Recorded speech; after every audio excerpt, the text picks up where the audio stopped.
En une seule nuit, 3,8 milliards de dollars se sont figés, comme si l'économie du Sahel avait été mise sur pause. Les écrans des bourses clignotaient en rouge, les experts annonçaient la catastrophe, mais au Burkina Faso, un gouvernement choisissait délibérément de bloquer son propre or blanc. Que signifie pour vous, qui voyez ce monde basculer en direct, le fait que Ibrahim Traoré préfère perdre des cargaisons de coton plutôt que de continuer à exporter la pauvreté? Peut-être qu'en suspendant les navires, ce petit État a lancé la plus grande négociation de sa dignité. Le pari burkinabé promettait quelque chose de précis: transformer une suspension brutale des exportations en moteur d'une souveraineté industrielle durable, capable de retenir sur place la valeur créée par des décennies de travail rural. Cette ambition portait une promesse simple: garder la richesse produite localement pour renforcer la dignité collective. Et elle résonnait comme un renversement méthodique d'un modèle hérité de l'époque coloniale. Pourtant, derrière cette promesse se cachait un enjeu bien plus vaste. Si le pays parvenait à filer, teindre et confectionner son coton sur son propre sol, il prouverait qu'un petit État sahélien pouvait redéfinir le poids économique de toute une région, un fil après l'autre, créant un précédent que les partenaires occidentaux redoutaient autant qu'ils tentaient de minimiser. Et cette possibilité, micro-hook qui fissure les certitudes, ouvrait une question centrale. Si un embargo peut devenir un manifeste, alors qu'adviendra-t-il lorsqu'une industrie entière apprend à se tenir debout sans demander la permission? En 3 semaines seulement, un chiffre bascule à tout. Roi, 8 milliards de dollars d'exportations suspendues, transformées non pas en perte sèche, mais en preuve que le coton pouvait cesser d'être une matière première et devenir une stratégie politique. Ce mini-reveal dévoilait l'ampleur d'un geste que beaucoup avaient sous-estimé. En bloquant un flux commercial vieux d'un siècle, le Ibrahim Traoré ouvrait une brèche dans un système que personne n'avait osé défier frontalement. Cette rupture ne surgissait pas du vide. Depuis l'époque coloniale, les balles de coton du Burkina Faso filaient vers les ports européens, alimentant des filatures lointaines que les producteurs locaux ne verraient jamais. Le pays, longtemps décrit comme périphérique, vivait au rythme d'un commerce où la valeur ajoutée partait ailleurs, tandis que les villages ne recevaient qu'une fraction du prix réel. Lorsque le gouvernement annonça que tout serait désormais filé, teint et confectionné sur place, la nouvelle résonna comme une rupture du contrat tacite entre Nord et Sud. Pour la première fois, la matière première ne voyagerait plus, mais la valeur, oui, dans l'autre sens. Sur les marchés de Ouagadougou, ce changement ne se lisait pas dans les communiqués, mais dans les conversations. Dignité, travail, souveraineté. Dans les ateliers improvisés de Bobo Dioulasso, des lignes de tissage encore incomplètes tournaient déjà à moitié, juste pour prouver que l'idée pouvait prendre forme. À Koudougou, les premières coopératives de femmes transformaient leur savoir artisanal en compétences industrielles.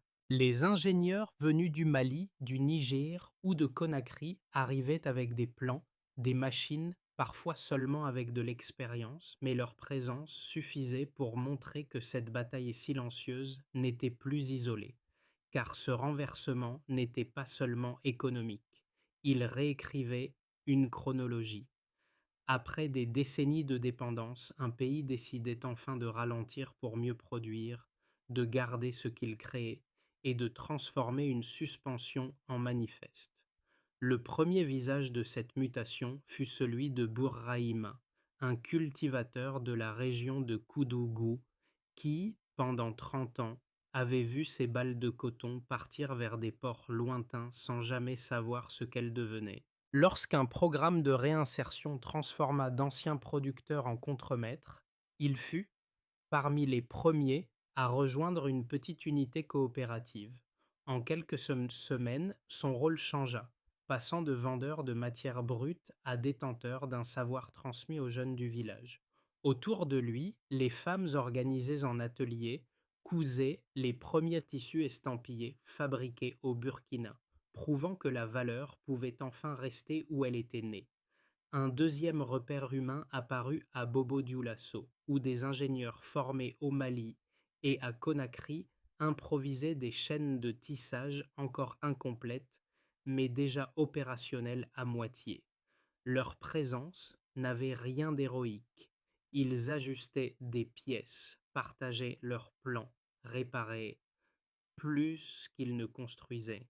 Pourtant, ces gestes modestes constituaient les premiers maillons d'une industrie locale en devenir, et les habitants les regardaient comme on regarde un chantier porteur d'un avenir tangible. Au centre de cette mise en mouvement se trouvait la volonté politique de Ibrahim Traoré, dont les visites sans protocole sur les chantiers encourageaient les équipes à maintenir le rythme malgré les pénuries d'équipement. Pour les habitants, le véritable changement ne résidait pas dans les discours, mais dans ses effets immédiats. Des machines qui ronronnaient, des ateliers qui s'ouvraient, des travailleurs qui découvraient une économie où le coton ne quittait plus le pays avant d'avoir pris forme. La question essentielle se précisait alors en filigrane.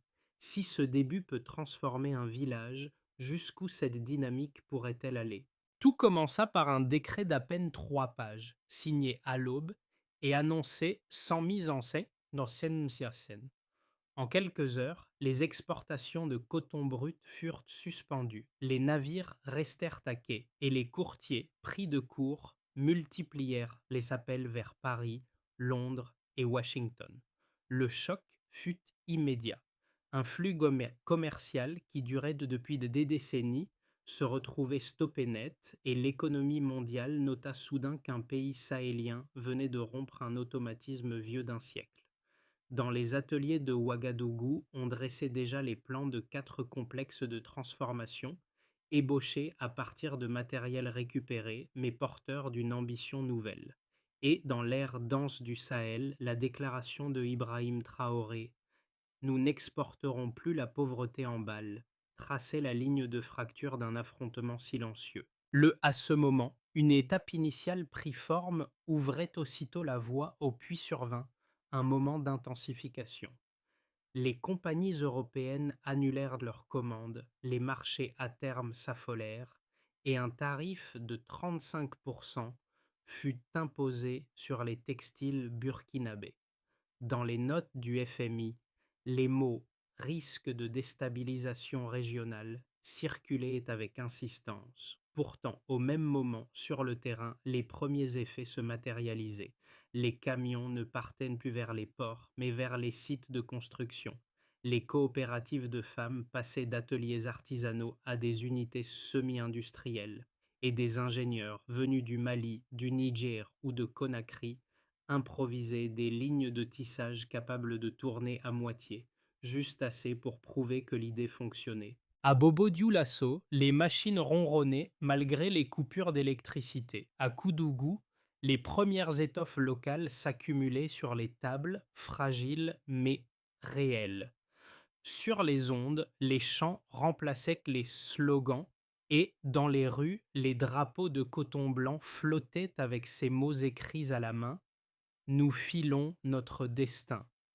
Le Sahel, longtemps perçu comme périphérique, devenait soudain le théâtre d'un bras de fer où un petit État entendait redéfinir le sens de la valeur. Puis vint la phase de ensuite apparut une phase plus discrète mais décisive, plus discrète mais décisive. L'Union européenne maintint ses tarifs, Washington parla de concurrence déloyale, et certains analystes prédisèrent une implosion industrielle. Pourtant, à l'intérieur du Burkina Faso, l'effet fut inverse. Le boycott unifia la population, les ateliers se multiplièrent, et les salaires, modestes mais réguliers, commencèrent à circuler dans les marchés. Les ingénieurs burkinabés formaient désormais leurs voisins, créant des ponts techniques dans les marges des frontières. Au-delà des tensions commerciales, un glissement silencieux prenait forme. La production transformée localement dépassait plus de la moitié du volume annuel. Les écoles professionnelles adaptaient leurs programmes et les jeunes découvraient une économie où rester au pays n'était plus un renoncement, mais un choix doté d'avenir. Le Mali, le Niger et la Guinée s'alignaient peu à peu, dessinant l'esquisse d'un corridor du coton capable de redistribuer les cartes régionales. Au terme de cette séquence, une évidence surgissait. Ce qui avait commencé comme une suspension n'était plus un geste isolé, mais une dynamique en expansion. La question n'était plus de savoir si l'expérience tiendrait, mais combien de temps il faudrait avant qu'elle ne devienne un modèle. Avant la réforme, plus de 90% du coton brut quittait le pays sans être transformé, un flux massif qui semblait immuable. 12 mois plus tard, cette proportion était tombée à 42%, marquant un renversement brutal d'un modèle vieux de plusieurs décennies. Cette chute symbolisait plus qu'un simple retrait commercial. Elle traduisait le transfert d'une partie de la valeur ajoutée vers l'intérieur, un mécanisme que les économistes n'avaient pas anticipé à cette vitesse. Dans les ateliers, comme dans les villages, cette bascule se percevait immédiatement, car chaque balle de coton retenue signifiait une étape de plus dans la construction d'une souveraineté productive. Et cette inflexion rapide donnait un poids chiffré à un projet qui, jusque-là, paraissait surtout politique. Le plus 6% d'emplois relevés au premier trimestre constituait la seconde mesure solide. Ce pourcentage pouvait sembler modeste à première vue, mais il représentait des milliers de postes nouvellement créés dans les filatures, la logistique et les ateliers semi-industriels. Cette croissance de l'emploi indiquait aussi un changement psychologique. Les travailleurs ruraux, longtemps cantonnés à la vente de matières premières, découvraient qu'une activité industrielle stable pouvait prendre racine près de chez eux. Les salaires restaient faibles mais réguliers, ce qui renforçait la consommation intérieure à un rythme inattendu. Dans les marchés de Ouagadougou ou de Bobo-Dioulasso, les commerçants confirmaient que la circulation de revenus locaux, même modeste, créait une dynamique plus durable que les anciennes fluctuations dépendantes des cargaisons destinées à l'Europe. Pour beaucoup d'habitants, cette progression n'était pas un chiffre abstrait. Elle se lisait dans les ateliers ouverts, les machines en marche et la présence croissante des jeunes dans les emplois techniques. Troisième repère, la dépendance aux importations de textiles européens avait diminué de 18% en 6 mois. Cette baisse n'était pas liée à une explosion de la production locale, mais plutôt à une recomposition des habitudes d'achat et à la diffusion progressive des premiers tissus fabriqués dans le pays. Elle révélait un début de confiance du public, élément indispensable à toute industrialisation durable. Les marchés de Koudougou voyaient apparaître de nouvelles étoffes, parfois imparfaites, mais identifiées comme locales et donc porteuses d'un sens renouvelé. Les ménages, d'abord méfiants, adoptaient peu à peu ces produits, soutenant un secteur qui cherchait encore sa cadence. Ce glissement graduel démontrait qu'une économie pouvait se transformer même quand la production restait limitée, simplement parce que la population choisissait de soutenir un changement de trajectoire. Dans cette consolidation progressive, la méthode de Ibrahim Traoré prenait tout son sens. Les données servaient de garde-fous, non de trophées. Les ingénieurs confirmaient que les filatures tournaient à plus de 70% de leur capacité, un niveau rare pour une industrie née en moins d'un an. Les coopératives féminines se structuraient, les microcrédits circulaient et la fiscalité locale augmentait de manière mesurée. À travers ces indicateurs, une logique d'ensemble se dégageait. Moins d'exportation signifiait plus d'emplois, moins de dépendance signifiait plus de contrôle, moins de fuite de valeur signifiait davantage de stabilité sociale. Et cette cohérence, bien plus que les chiffres eux-mêmes, donnait au projet son ancrage durable. Le premier argument sérieux, défendu par plusieurs milieux financiers occidentaux, reposait sur un raisonnement redoutablement cohérent. En suspendant ses exportations, le pays risquait d'assécher ses réserves de devises, d'étouffer ses industries naissantes et de se retrouver incapable de financer les importations essentielles. Dans cette perspective, une économie comme celle du Sahel ne pouvait survivre longtemps à une contraction commerciale aussi brutale. Les analystes mettaient en avant la fragilité des infrastructures, la dépendance énergétique et l'impossibilité, selon eux, de substituer rapidement un modèle industriel à un modèle extractif.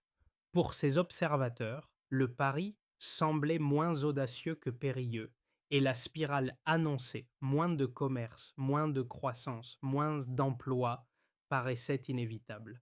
Un second argument, plus interne cette fois, circulait parmi certains économistes africains. Nationaliser partiellement une filière pouvait conduire à une bureaucratie lente, coûteuse et vulnérable à la corruption. La transformation locale du coton exigeait du capital, de la formation et de l'entretien régulier. Elle ne pouvait, selon eux, reposer uniquement sur la volonté politique.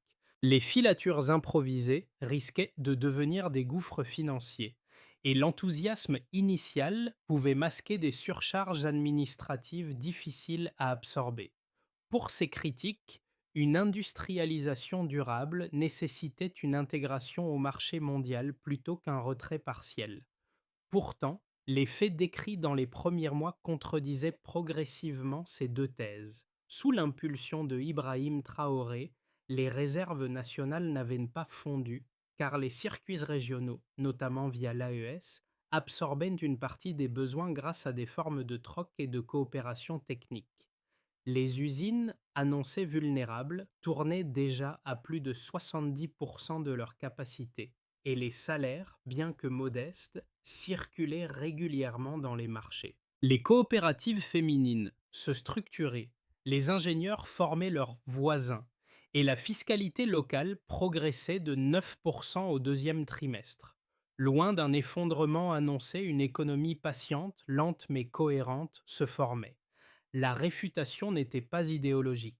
Elle était inscrite dans la constance des machines, dans la régularité des ateliers et dans la manière dont une filière entière apprenait à respirer par elle-même. Tout bascula en un discours. Ce matin-là, à la télévision nationale, Ibrahim Traoré apparut non pas entouré de ministres, mais d'ouvriers en bleu de travail, une image qui renversait d'emblée le rapport entre pouvoir et production. Sa phrase, brève comme un coup de marteau. Si notre tissu est puni pour être africain, alors nous le porterons nous-mêmes, fit vaciller en quelques secondes le récit dominant d'une Afrique dépendante. Dans les chancelleries occidentales, l'annonce sembla d'abord symbolique. Pourtant, 24 heures plus tard, le pays suspendait les licences d'importation de plusieurs marques européennes et déclenchait une doctrine simple: coton pour coton, taxe pour taxe. Sur les places de Ouagadougou, les chants remplacèrent les slogans, et les drapeaux de coton blanc apparurent comme autant de réponses silencieuses à la pression internationale. Cette bascule du langage au geste redistribuait toute l'équation. Ce n'était plus un embargo, mais une affirmation identitaire, portée non par les élites, mais par ceux qui tissaient, transportaient ou transformaient le coton au quotidien. Et, dans cette inversion soudaine, le débat cessa d'être économique. Il devenait une question de légitimité. Pour les producteurs ruraux, le basculement fut presque immédiatement perceptible. Les balles de coton qui partaient jadis vers des ports lointains restaient désormais dans les villages ou étaient acheminées vers les nouvelles unités de transformation. Les coopératives de femmes, longtemps cantonnées à des tâches marginales, devinrent des actrices centrales d'une filière en reconstruction. Leurs ateliers semi-industriels prirent une importance stratégique inattendue. Pour les cultivateurs, cette nouvelle proximité entre le champ et l'usine n'était pas seulement logistique. Elle redonnait un sens au travail en refermant d'une boucle brisée depuis des décennies. Pour les petites entreprises locales, la transition créa un effet d'entraînement inédit. Les ateliers urbains, même incomplets, commencèrent à fonctionner comme des pôles d'apprentissage où ingénieurs, techniciens et artisans réinventaient des savoir-faire oubliés. Les filatures de Bobo Dioulasso et de Koudougou, parfois encore fragiles, formaient pourtant un écosystème capable de retenir la valeur avant qu'elle ne s'évapore vers l'extérieur. Les entrepreneurs y virent une opportunité. Produire plus lentement, mais garder chaque étape du processus, du fil au tissu. Cette dynamique stabilisa des centaines d'activités annexes, transport, maintenance, logistique, jusque-là dépendantes des fluctuations des marchés extérieurs. Dans les villes comme dans les villages, les effets sociaux furent visibles bien avant les statistiques. Les salaires réguliers, même modestes, mais commencèrent à circuler dans les marchés, créant une consommation intérieure plus prévisible que celle liée aux exportations. Les écoles professionnelles adaptèrent leurs programmes. Filature, teinture, maintenance, des compétences autrefois absentes réapparaissaient dans les salles de classe. Les femmes devenues les piliers d'un nouvel artisanat industriel portaient sur leurs épaules une grande partie de cette transformation silencieuse. Et dans les rues Ouagadougou, la phrase entendue lors d'un discours de Ibrahim Traoré, «Nous ne vendons plus notre effort au rabais», devint un refrain que l'on murmurait autant qu'on l'espérait. Autour du pays, un glissement régional se produisit presque malgré lui. Le Mali, le Niger et la Guinée commencèrent à se rapprocher non par idéologie, mais par nécessité économique. Partager ingénieurs, machines, d'ateliers et surtout une vision commune de la transformation locale. Dans les zones frontalières, des alliances techniques nées naissait dans des hangars improvisés où l'on échangeait schémas, pièces et méthodes de réparation. Cette ébauche de corridors du coton redistribuait les cartes géopolitiques. Un pôle textile sahélien prenait forme, suffisamment cohérent pour inquiéter certaines chancelleries européennes. À l'échelle régionale, le pari initial cessait d'être un geste isolé, il devenait un précédent observé comme un test grandeur nature de souveraineté industrielle. Dans la trajectoire la plus probable, les quatre complexes industriels atteignent environ 45% de leur capacité au fil des mois, un seuil cohérent avec les premiers rythmes observés dans les filatures de Bobo Dioulasso et de Koudougou. La production textile couvrirait près de la moitié de la demande intérieure, réduisant ainsi la dépendance aux importations et stabilisant les revenus locaux. Les, san- les tensions commerciales avec l'Union européenne persisteraient, mais resteraient gérables grâce à un rééquilibrage progressif vers des marchés alternatifs, notamment en Asie et au sein de l'alliance AES. Dans ce scénario, le pays gagne progressivement en stabilité industrielle au prix d'une discipline budgétaire stricte et d'une inflation modérée.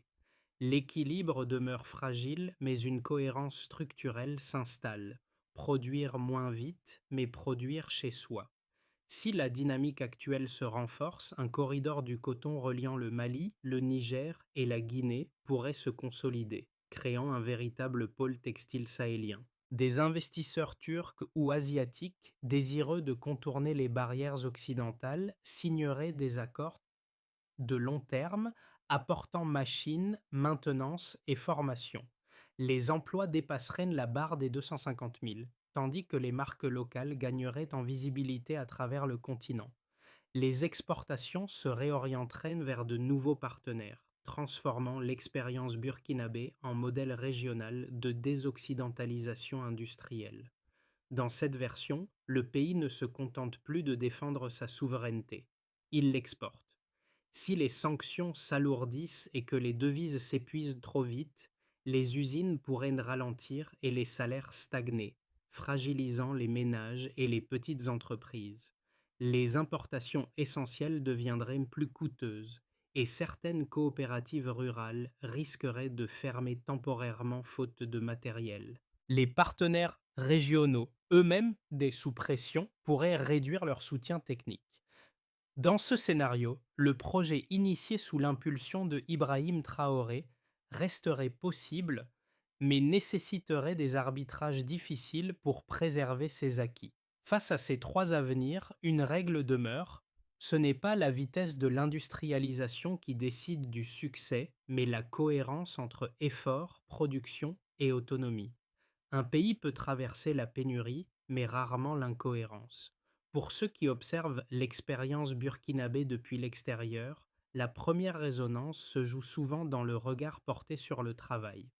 Pendant des années, l'idée qu'un petit pays du Sahel puisse décider lui-même de la valeur de sa production semblait lointaine ou presque théorique. Désormais, les images d'ateliers semi-industriels, de coopératives féminines qui cousent leurs premières étoffes et d'ingénieurs qui réparent des machines avec les moyens du bord rappellent que certaines révolutions naissent de la patience et non du bruit.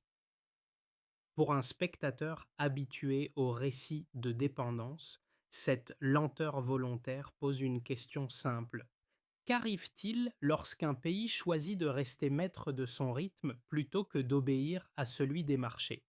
Pour d'autres, notamment ceux qui regardent le Sahel à travers le prisme de la migration, l'expérience burkinabé montre une autre possibilité, celle d'un futur qui ne se construit pas à l'étranger, mais au village, dans la ville, dans les ateliers improvisés qui deviennent des écoles de métier. Les jeunes qui trouvaient autrefois dans l'exil la seule perspective tangible découvrent que la stabilité peut naître d'une filature, d'une paix régulière, d'une formation technique qui a un sens local. Enfin, pour un public plus large encore, ce processus questionne la place de la dignité dans les choix économiques.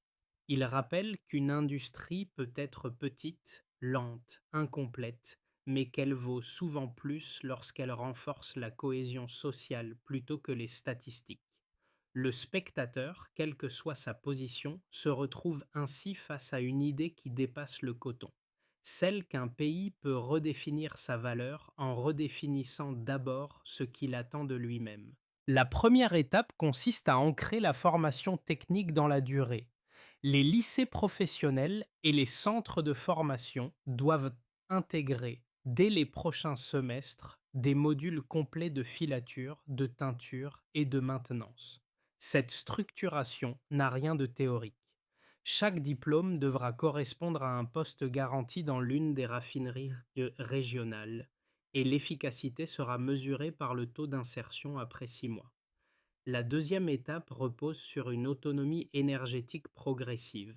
Le plan combinant barrages solaires et biomasse doit être déployé selon un calendrier trimestriel afin de réduire la dépendance aux carburants importés qui fragilisent les filatures. L'indicateur à suivre reste simple, le pourcentage d'heures de production assuré sans interruption majeure. Troisième étape, consolider le fonds de souveraineté industrielle alimenté par la Banque centrale de l'AES. Ce mécanisme doit soutenir les coopératives locales, stabiliser la monnaie et protéger les marges contre la spéculation extérieure. L'évaluation se fera par l'évolution des coûts de production observés dans les ateliers ruraux. La quatrième étape concerne les infrastructures logistiques, routes secondaires, pistes rurales et liaisons entre villages producteurs et ateliers urbains. L'objectif à atteindre en 12 mois est clair: réduire de 30% le coût du transport interne. Des audits trimestriels permettront de vérifier si cette baisse suit le rythme prévu. Enfin, la cinquième étape s'attache à renforcer la transparence publique. Tous les trimestres, Choe, un rapport doit présenter les chiffres d'emploi, d'énergie, de production et d'exportation. Dans cette méthode, la parole de Ibrahim Traoré prend un relief particulier. Un rêve n'avance que lorsqu'il possède un calendrier. La souveraineté industrielle, elle, avance à la cadence des métiers à tisser. Sous la lumière du soir, Bourraïma termine son quart comme il l'avait commencé. Les mains encore poudrées de coton, le regard posé sur les machines qui ronronnent comme des tambours lents. Ce même homme qui autrefois voyait ses balles partir vers des ports lointains, travaille désormais dans un atelier qui ne vend plus des promesses mais des preuves. Chaque fil produit ici raconte une histoire qui lui appartient. Autour de lui, les jeunes plaisantent, les femmes rangent les étoffes cousues pendant la journée et les conversations glissent naturellement vers ce que demain pourrait encore améliorer. Cette routine nouvelle n'a rien de spectaculaire. Pourtant, elle dit tout d'une transformation qui repose moins sur les discours que sur les gestes répétés. Sur un mur, une phrase peinte à la main rappelle la portée du chemin parcouru. Et nous ne vendons plus notre effort au rabais. Elle résume, à sa manière, la vision portée par Ibrahim Traoré et partagée désormais par ceux qui vivent cette mutation au quotidien. Ce n'est plus une réforme, mais un rythme. Et, dans ce rythme, un pays redécouvre la chaleur discrète de sa propre dignité. Dans les rues de Ouagadougou, les étoffes tissées localement circulent désormais comme des fragments d'une histoire que chacun porte à sa manière. Elle rappelle que la souveraineté ne se décrète pas, mais se tisse fil après fil dans les ateliers, les écoles, les villages qui apprennent à transformer ce qu'ils possèdent déjà. Pour ceux qui regardent cette expérience de loin, il ne s'agit pas d'admirer ou de juger, mais d'observer comment une économie peut changer lorsque ses gestes ordinaires deviennent porteurs d'un sens collectif. Si vous faites partie de celles et ceux qui veulent comprendre ces mutations, vous pouvez rejoindre la conversation, comparer les trajectoires, interroger les choix ou simplement suivre ces histoires d'ateliers qui deviennent des laboratoires d'avenir. Chaque partage, chaque réflexion, chaque question contribue à éclairer un peu plus ce chemin en construction. Alors, face à cette transformation silencieuse, une interrogation demeure. Et si vous aussi, vous aviez une idée de ce que signifie tisser sa propre valeur?